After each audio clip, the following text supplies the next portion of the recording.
नेपाल की राजनीति में इन दिनों जबरदस्त हलचल देखी जा रही है। खासकर जेन जी के नेतृत्व में हुए प्रदर्शन ने पूरे सियासी परिदृश्य को बदल कर रख दिया है। पूर्व प्रधानमंत्री केपी शर्मा ओली के इस्तीफे के बाद देश में नई अंतरिम सरकार के गठन को लेकर चर्चा तेज हो गई है, लेकिन अब इसमें नया मोड़ आ गया है।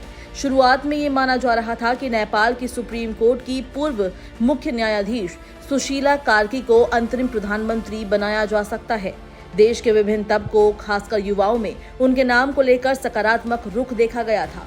10 सितंबर को हुई एक वर्चुअल मीटिंग में, जिसमें करीब 5000 से ज्यादा जेन जी युवाओं ने हिस्सा लिया था, वहां भी कार्की का नाम सबसे आगे रहा था। लेकिन अब स्थिति पूरी तरह बदल गई है। हाल ही में सेना प्रमुख के साथ हुई मुलाकात और आंतरिक चर्चाओं के बाद सुशीला कार्की ने अंतरिम प्रधानमंत्री बनने की संभावनाओं से खुद को अलग कर लिया है। उनके नाम पर न केवल जेन जी के कुछ वर्गों में असहमति थी, बल्कि उनकी उम्र और राजनीतिक अनुभव की कमी पर भी सवाल उठाए गए। जेन जी आंदोलन के अंदर ही कई समूहों ने ये सवाल उठाया कि क्या एक गैर राजनीतिक लेकिन न्यायिक पृष्ठभूमि वाली नेता, जिनकी उम्र भी अधिक है, देश की मौजूदा संवेदनशील स्थिति में स्थिर नेतृत्व दे पाएंगी। यही वजह रही कि कार्की के नाम पर अंतिम सहमति नहीं बन पाई। इसी चर्चा के दौरान एक नया नाम उभरा, कुलमान घिसिंग। घिसिंग नेपाल इलेक्ट्रिसिटी अथॉरिटी के पूर्व सीईओ रह चुके हैं और देश में बिजली कटौती खत्म करने में उनकी बड़ी भूमिका मानी जाती है। वो एक प्रशासकीय रूप से दक्ष, भ्रष्टाचार से दूर और साफ सुथरी छवि वाले व्यक्ति हैं, जिनका कोई राजनीतिक जुड़ाव नहीं रहा है।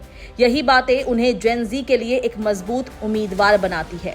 जहां एक ओर राजनीतिक अस्थिरता और भ्रष्टाचार को लेकर जनता का गुस्सा चरम पर है, वहीं कुलमान घिसिंग जैसे गैर राजनीतिक और नतीजे देने वाले व्यक्ति को सामने लाने का विचार तेजी से जोर पकड़ रहा है।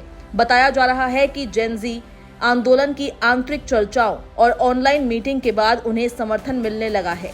यहाँ तक कि कुछ रिपोर्ट के अनुसार नेपाली सेना प्रमुख ने भी उनके नाम पर अप्रत्यक्ष रूप से सहमति जता दी है। कुलमान घिसिंग नेपाल के लोड शेडिंग खत्म करने के लिए हीरो माने जाते हैं। वो कुशल प्रशासक और गैर राजनीतिक व्यक्ति हैं। जेन जी आंदोलन से जुड़े कई युवाओं का मानना है कि कुलमान घिसिंग चुनावों तक के लिए एक स्थिर और ईमानदार अंतरिम प्रधानमंत्री साबित हो सकते हैं। उनके नेतृत्व में एक गैर राजनीतिक विशेषज्ञों वाली सरकार बनने की संभावना है, जो देश को अगले चुनावों तक सुचारू रूप से चला सके।